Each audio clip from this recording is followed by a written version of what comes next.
Jadi ibaratnya mangkok, di situ nasi goreng, di situ telur, di situ timus, di situ tomat. Wadahnya, mangkoknya kayak NPI. Iya, iya, iya.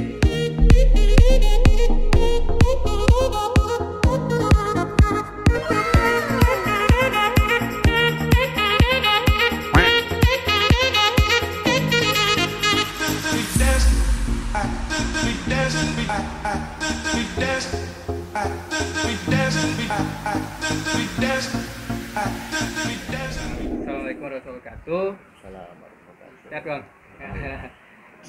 Sebenarnya udah lama nggak sobat, udah lama nggak jumpa. Dan terakhir sini mungkin SMP waktu itu.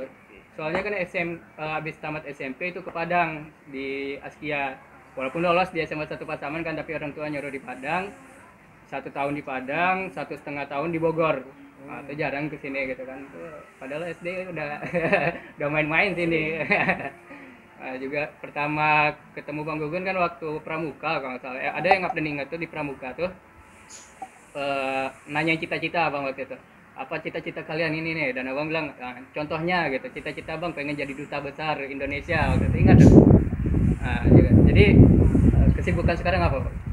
Kesibukan sekarang selain di DPRD, Nah, ya.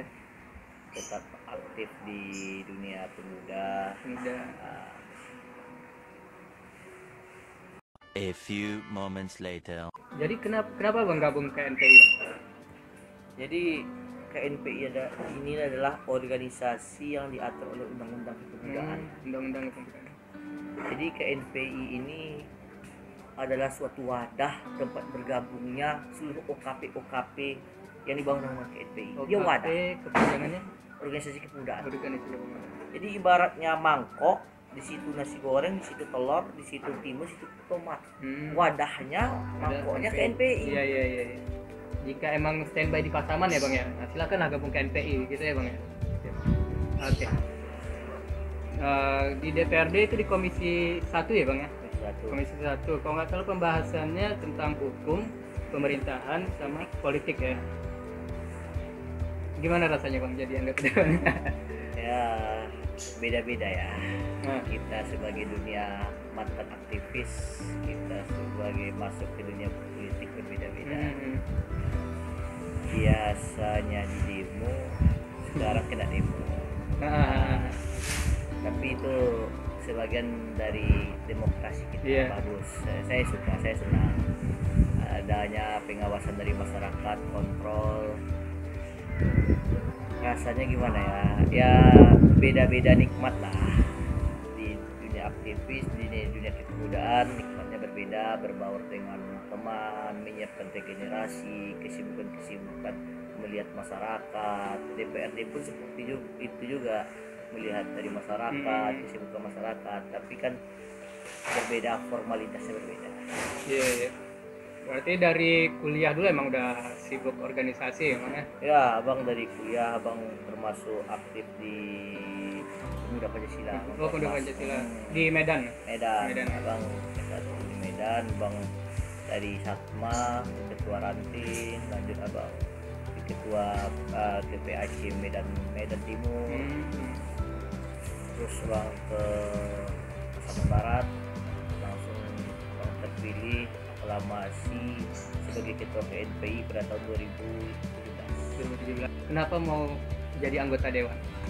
Sebenarnya anggota dewan ini, sebelum saya punya cita-cita, saya tidak mau menjadi anggota dewan.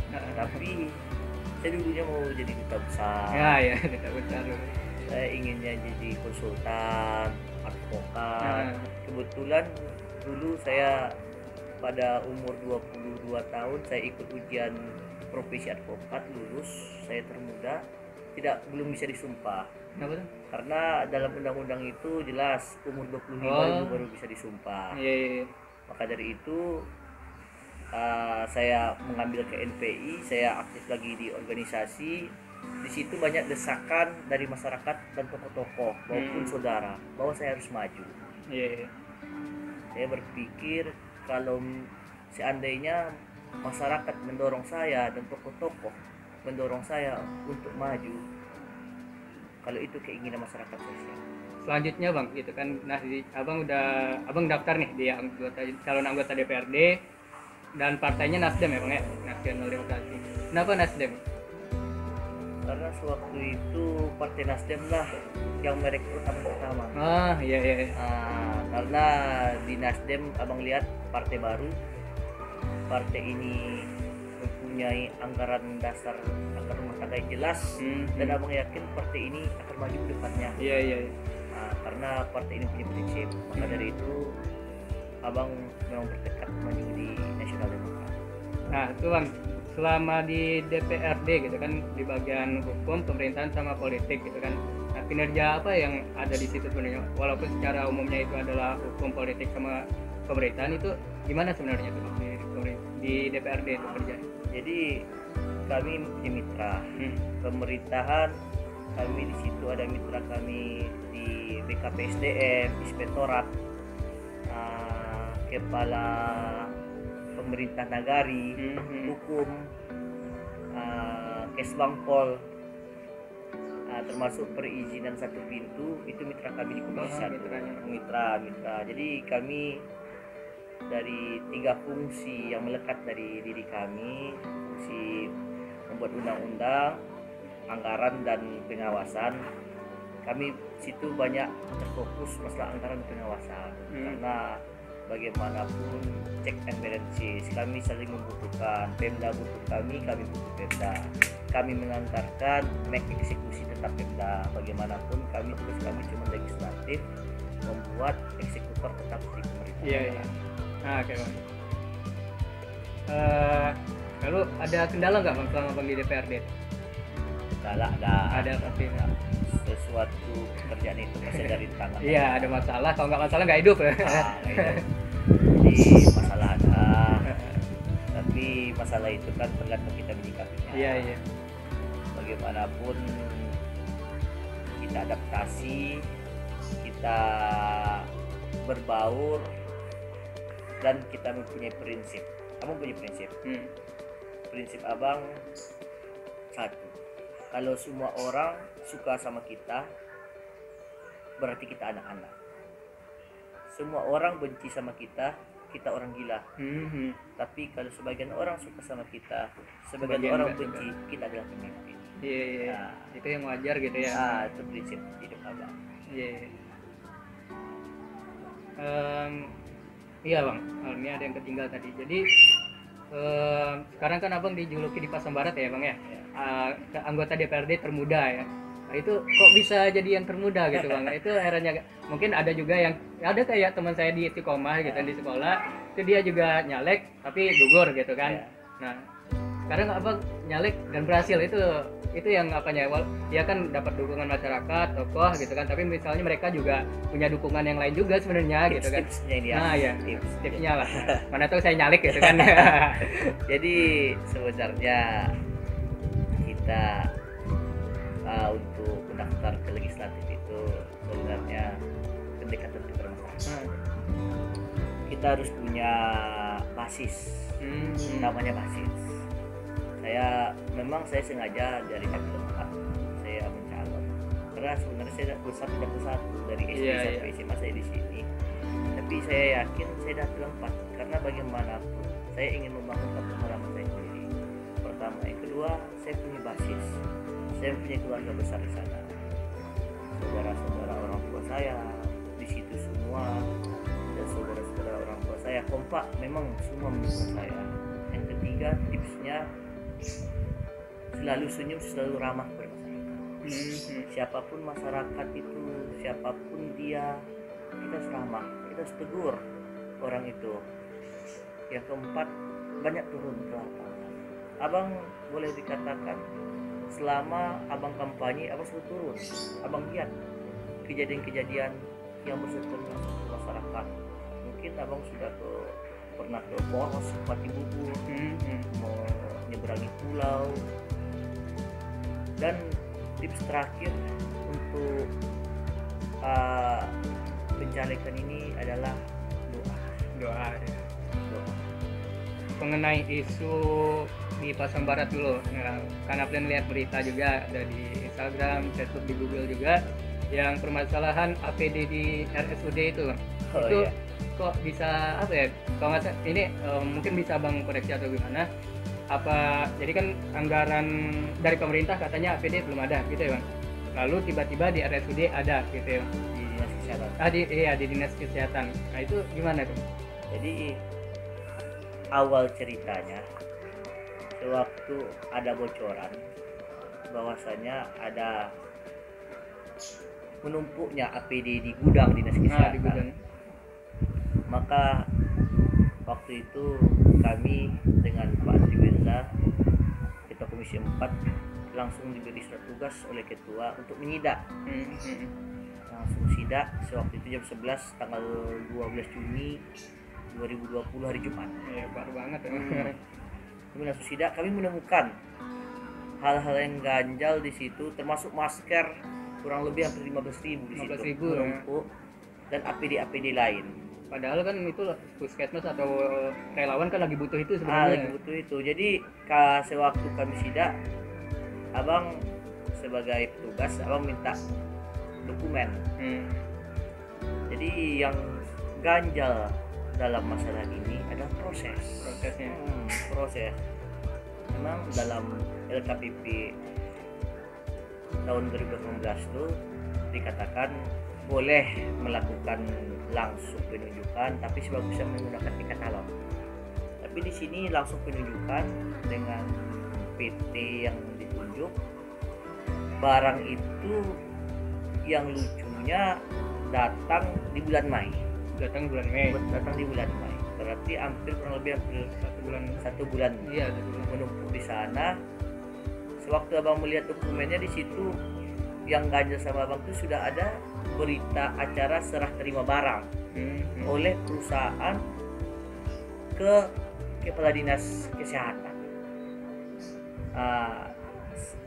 Menurut aturannya tidak seperti itu. Menurut aturannya barang itu datang dicek dulu melalui inspektorat, melalui panitia penerima barang. Panitia penerima barang apakah sesuai dengan register Permenkes, lalu menyerahkan kepada PPK. PPK baru menyerahkan kepada logistik untuk disimpan di gudang. Logistik bersiap untuk mendistribusikan aturannya. Tapi sewaktu itu abang ganjalnya prosesnya waktu itu sudah ada berita serah terima barang oleh kepala dinas pendidikan, kepala dinas kesehatan. Abang bertanya sewaktu kemarin kami baru siap hearing, kami panggil dinas kesehatan. Abang bertanya apa masalahnya, administrasi katanya. Oke, administrasi sudah ada kop surat dinas kesehatan, sudah ada nomor surat dan ditandatangani kepala dinas, berarti itu surat resmi. Tapi abang berpendapat laksanakan sesuai dengan aturan, dan ada beberapa temuan dari inspektorat bahwasanya barang ini ada yang tidak punya register. Berarti kalau seandainya ada temuan itu ada kemungkinan unsur berarti kan? Jadi intinya abang lihat, tolong barang ini dibalikkan atau diganti sesuai dengan barang yang layak, yang sesuai dengan saran asistensi inspektorat, yang tidak punya register itu diganti barangnya. Karena di sini belum pencairan. Sebelum didistribusikan ini belum pencairan, belum ada kerugian negara. Kalau kerugian negara nanti kan ujungnya ke aparat hukum. Kami sebagai pengawasan mengingatkan, tolong sebelum didistribusikan tolong dicek betul-betul barang ini, dan tolong sewaktu pencairan tolong betul-betul selektif masalah ini, soalnya ini anggaran COVID. Tentang geopolitik Pasaman Barat gitu. Kalau yang penilaian Afdan gitu kan, nggak tahu nih apa benar atau enggak, partai itu malah justru nggak terlalu berpengaruh di Pasaman Barat Bang. Tapi lebih berpengaruh itu sukunya gitu. Kayak kemarin ada yang posting gitu kan, calon ini Minang, calon ini Jawa. Nah itu gitu. Itu kalau menurut Afdan, apalagi Afdan orang Sunda sebenarnya, bukan orang Minang Mandailing gitu rasanya gitu. Orang Sunda lahir Bogor, ngelihat ini kok kita dipertunjukkan yang ini gitu, nggak sebagusnya politiknya gitu. Jadi Pasaman Barat ini abang lihat dari tahun ke tahun banyak orang itu menggunakan politik identitas. Politik identitas. Politik identitas di mana Minang-Minang, Jawa-Jawa, Mandailing Mandailing. Iya. Padahal bangsa Indonesia itu kekayaannya, kemenangannya dari bangsa lain itu adalah suku. Kan teman-teman di Maligi punya produk kuliner gitu kan. Nah, kira-kira apa ya? Gimana ini bisa dipasarkan ke pasar barat khususnya dan dunia umumnya gitu. Sebenarnya Pasar Barat ini adalah kabupaten yang kaya. Kabupaten yang punya banyak potensi. Kabupaten yang mempunyai banyak keberagaman yang unik di Pasar Barat ini. Tapi Pasar Barat itu belum punya ikon. Iya. Ikon Pasar Barat itu belum ada. Ini adalah giat kita, ini adalah kerja keras kita bagaimana kita bikin ikon. Kita dulu punyai lele asap. Iya. Kita mempunyai batik di Desa Baru, batik tulis yang langsung bekerja di Desa Baru. Kita mempunyai langko. Bagaimana langko ini ke depannya kita bisa menjadi ikon. Jadi kalau orang ke Pasar Barat, ke Pasawan, bali apa aja? Bali lele asap, bali apa? Bali langko. Iya. Jadi seperti kita ke Payakumbuh, bali apa? Randang tali lah. Jadi ikon khas Pasar Barat itu sebenarnya harus dibina oleh pemerintah daerah, khususnya Dinas Koperasi dan UMKM. Iya. Saya mengharapkan itu tolong dibina.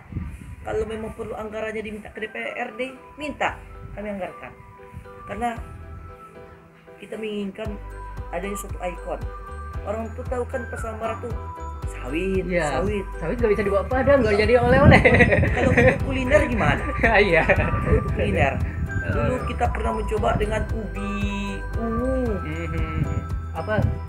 Emping jagung. emping jagung. Bagaimana orang bertamu ke kita menitipkan, kita ada oleh-oleh. Iya. Banyak di Paraman kita mempunyai salak Paraman, jeruk. Di Maligi di Sasarana Pesisir ada, di Talamu kita punya kopi. Iya, kopi. Jadi sebenarnya ikon-ikon ini yang harus kita lestarikan, yang harus kita kembangkan. Karena ini seandainya ini berhasil, berapa PAD? Iya. Mungkin ke depan ini bisa menjadi PR bagi pemerintah daerah dan bisa menjadi PR bagi saya secara pribadi. Iya. Apa kiat-kiat Bapak untuk mensejahterakan rakyat Pasar Barat?